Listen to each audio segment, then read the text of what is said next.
अब देखते हैं बेटा मैग्नेटिक मोमेंट। मैग्नेटिक मोमेंट मान लो ये कोई मैग्नेट है, ये नॉर्थ पोल है, ये साउथ पोल है।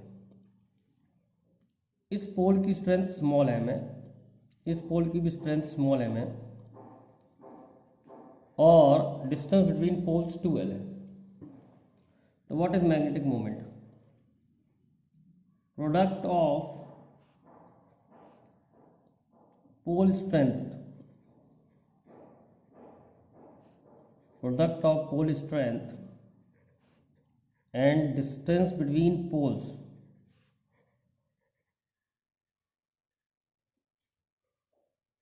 is called magnetic moment.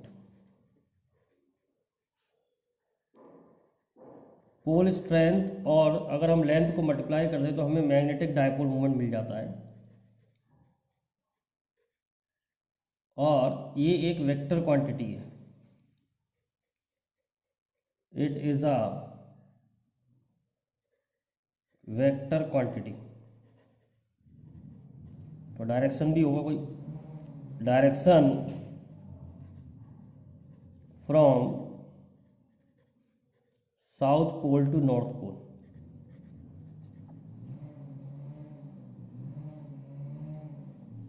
Same जो है ऐसे ही जो है इलेक्ट्रिक डायपोल मोमेंट होता है, वहाँ पर charge into distance between charges होता है। सेम है बिल्कुल, जिस तरीके से इलेक्ट्रिक डायपोल मोमेंट का फॉर्मूला है charge into distance between charges, इसी तरह से मैग्नेटिक डायपोल मोमेंट का फॉर्मूला है pole strength into distance between poles. इसका डायरेक्शन नेगेटिव से पॉजिटिव होता है, तो इसका डायरेक्शन जो है साउथ पोल से नॉर्थ पोल है। तो हम कह सकते हैं जो इलेक्ट्रिसिटी में चार्ज है वो मैग्नेटिक में पोल स्ट्रेंथ है। जो इलेक्ट्रिसिटी में चार्ज है वो मैग्नेटिज्म में पोल स्ट्रेंथ है, और जो डायपोल मोमेंट है इलेक्ट्रिक डायपोल मोमेंट वो मैग्नेटिक डायपोल मोमेंट है। जो यहाँ पर नेगेटिव चार्ज है वो यहाँ पर साउथ पोल है, और जो यहाँ पॉजिटिव चार्ज है वो यहाँ नॉर्थ पोल है। तो इस तरीके से हम मैग्नेटिक डायपोल मोमेंट निकाल सकते हैं ऑफ अ मैग्नेट। एक क्वेश्चन करके देखते हैं मैग्नेटिक डायपोल मोमेंट का। एक मैग्नेट है, उसको बीच में से काट दिया गया ऐसे, तो इसके डायपोल मोमेंट में क्या फ़र्क पड़ेगा? बेटा ऐसे काटने से, बीच में से काटने से पोल की स्ट्रेंथ आधी हो जाती है, ऐसे काटने से पोल की स्ट्रेंथ आधी हो जाती है। तो पहले फॉर्मूला है m×2l, बाद में फॉर्मूला हो जाएगा m/2 × 2l। दोनों को डिवाइड कर दो, m' आ जाएगा m/2। तो मैग्नेटिक डायपोल मोमेंट हाफ हो गया।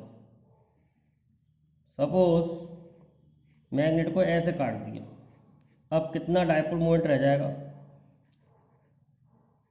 तो पहले है m×2l, बाद में हो जाएगा पोल स्ट्रेंथ उतनी रहेगी लेकिन लेंथ आधी होगी, तो m' हो जाएगा m/2। अब मैग्नेट को ऐसे काट दिया गया, ऐसे भी काट दिया हाफ और ऐसे भी हाफ काट दिया। एक हिस्से का मैग्नेटिक डायपोल मोमेंट बताना है। तो पहले फॉर्मूला है m×2l, बाद में पोल स्ट्रेंथ आधी हो गई और लेंथ भी आधी हो गई। तो अगर मैं m'/m करूँगा तो आ जाएगा 1/4। तो m' हो गया m/4। तो इस तरीके से हम मैग्नेटिक डायपोल मोमेंट निकाल सकते हैं। एक और अच्छा सा क्वेश्चन कराता हूँ मैग्नेटिक डायपोल मोमेंट पे। एक मैग्नेट है, इसकी लेंथ 2l है, पोल स्ट्रेंथ m है। अब इसको सेमी सर्कल में कन्वर्ट कर दिया, तो ये नॉर्थ पोल हो गया, ये साउथ पोल हो गया। ये नॉर्थ पोल है, ये साउथ पोल है। तो पहले मैग्नेटिक मोमेंट कितना है? m×2l। अब ये डिस्टेंस आर है, ये डिस्टेंस भी आर होगा, तो अब मैग्नेटिक मोमेंट हो जाएगा m/2r, m/2r। अब m डैश जो हो जाएगा m डैश अपॉन m, वो हो जाएगा r/l। अब r और l में क्या रिलेशन होगी, ये जो डिस्टेंस था ये 2l ही हो जाएगा, क्योंकि इसी मैग्नेट को ऐसे बेंड किया है, तो मैग्नेट को ऐसे बेंड करने पर लेंथ तो 2l ही रहेगी, लेकिन रेडियस चेंज हो जाएगा। तो रेडियस निकालेंगे कितना होगा, तो हम जानते हैं सेमी सर्किल का फार्मूला होता है पाई आर, तो पाई आर 2l के बराबर है, तो r हो जाएगा 2l/पाई। तो m डैश अपॉन m की जो वैल्यू आ रही है वो आ रही है 2l/पाई डिवाइड बाई l, तो m डैश आ गया 2m/पाई। तो ये नया मैग्नेटिक मोमेंट है मैग्नेट का बेंड करने पर। अब देखते हैं magnetic dipole moment of a current loop. एक करंट लूप भी मैग्नेटिक डाइपोल की तरह बिहेव करता है। जैसे ये लूप है, इसमें करंट जा रहा है, it behave as magnetic dipole, it behave as magnetic dipole. ऐसे अगर ये ऐसे करंट जाएगा तो बेटा याद रखो, एंटी क्लॉकवाइज करंट के लिए नॉर्थ पोल बनता है और क्लॉकवाइज करंट के लिए साउथ पोल बनता है। तो अगर मैं ऊपर से देखूंगा तो इसमें एंटी क्लॉकवाइज करंट होगा, लेकिन अगर मैं नीचे से देखूं तो इसमें क्लॉकवाइज करंट होगा। तो उसके पीछे वाली साइड पर साउथ पोल बना है, इस साइड पर नॉर्थ पोल बना है। तो नॉर्थ और साउथ पोल का बनना ये दिखाता है कि it acts as a magnetic dipole. क्यों है magnetic dipole? From one side it act as north pole and from other side it act as south pole, hence it is magnetic dipole। it कौन है यहाँ पर? it यहाँ पर है loop. तो मैग्नेटिक एक लूप जो है मैग्नेटिक डाइपोल की तरह काम करता है, एक तरफ से नॉर्थ पोल बनता है, दूसरी तरफ से साउथ पोल बनता है। और हम जानते ही हैं जो मैग्नेटिक डाइपोल मूवमेंट होता है वो साउथ टू नॉर्थ होता है। तो साउथ पीछे है, नॉर्थ बाहर है, तो साउथ टू नॉर्थ बाहर की तरफ होगा magnetic dipole movement. Direction of m magnetic dipole moment can be calculated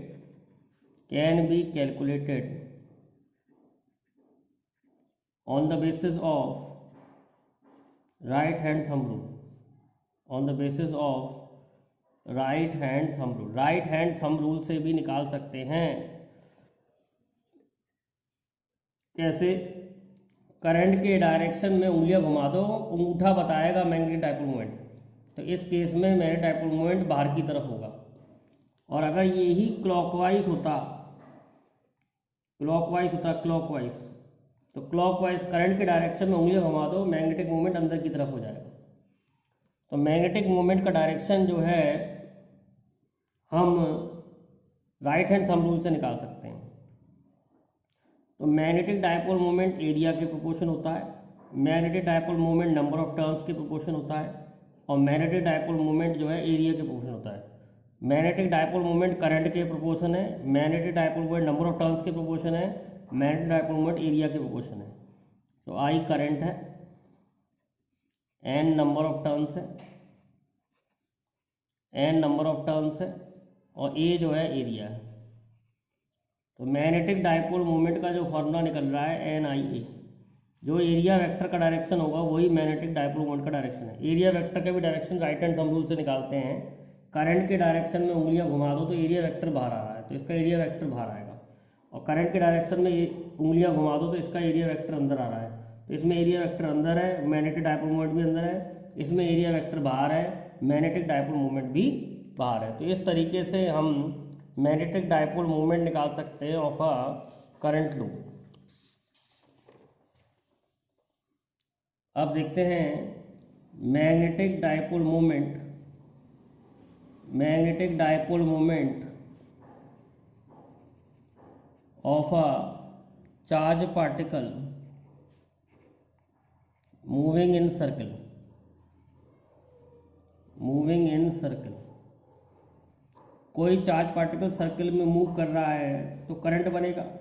मान लो v स्पीड से मूव कर रहा है तो करंट बनेगा, r रेडियस है लूप का। तो इसका मैग्नेटिक डायपोल मोमेंट कैसे निकालते हैं?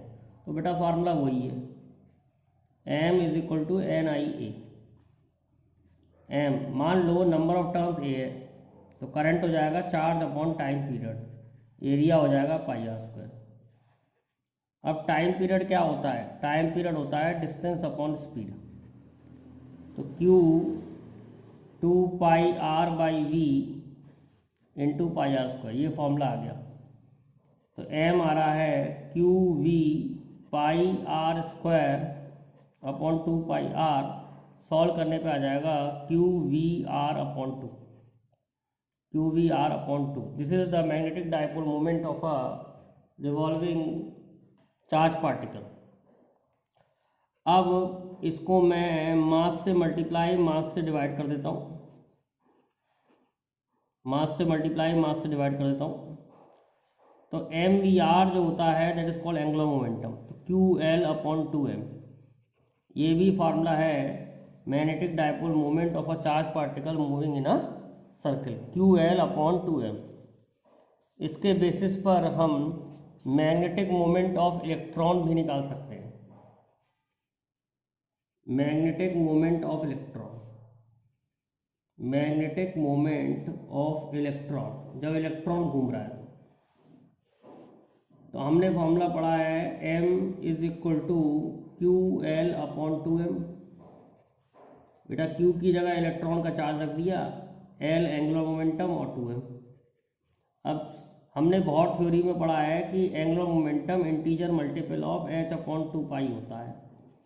तो m का जो फार्मूला आ रहा है e n h upon 2 pi into 2m। तो मैग्नेटिक मोमेंट हो गया e n h upon 4 pi m।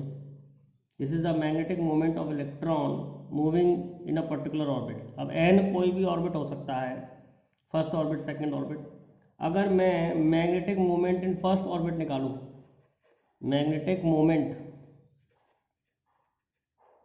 In first orbit, magnetic moment in first orbit निकालूंगा तो m आ जाएगा e H upon 4 pi m। This is also called Bohr magneton, इसको हम Bohr magneton भी कहते हैं। बोहर मैग्नेटन क्या है? Magnetic moment of electron, magnetic moment of electron in first orbit, in first orbit of hydrogen atom, first orbit of hydrogen atom is called Bohr magneton. तो Bohr magneton का formula आ गया यहाँ पर। First orbit का जो magnetic moment है hydrogen का, हाइड्रोजन एटम का, उसे हम बोहर मैग्नेटन कहते हैं। अच्छा, यूनिट क्या हो सकती है इसकी? Unit of M. तो यूनिट का फार्मूला हम NIA से निकाल सकते हैं। नंबर ऑफ टर्न्स की कोई यूनिट होगी, करंट की यूनिट एम्पियर है, एरिया की यूनिट मीटर स्क्वायर है। तो मैग्नेटिक मोमेंट की यूनिट होगी ampere metre square. Magnetic moment की यूनिट होती है एम्पियर मीटर स्क्वायर।